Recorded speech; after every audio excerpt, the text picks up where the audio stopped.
Samsung's Galaxy S series, notably the F5X models, has been a consistent success, offering a blend of style and performance in the mid-range segment. While Samsung has shifted its focus from frequent spec upgrades to optimizing and maximizing value, this strategy has faced criticism from loyal fans seeking more significant improvements.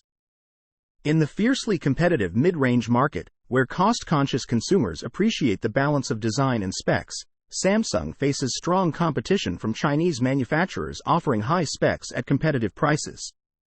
To counter this, the upcoming Galaxy A55 is rumored to introduce a metal frame, providing a premium look and feel. This strategic move aligns with Samsung's goal of making the Galaxy S series an aspirational stepping stone toward flagship Galaxy S devices, aiming to retain customers within its ecosystem and differentiate from Chinese alternatives. Fitting the 2024 mid-rangers with metal frames is a strategic step to enhance their appeal and keep customers in the Samsung fold. If you enjoyed this video, don't forget to give it a thumbs up and hit that subscribe button below. Peace out.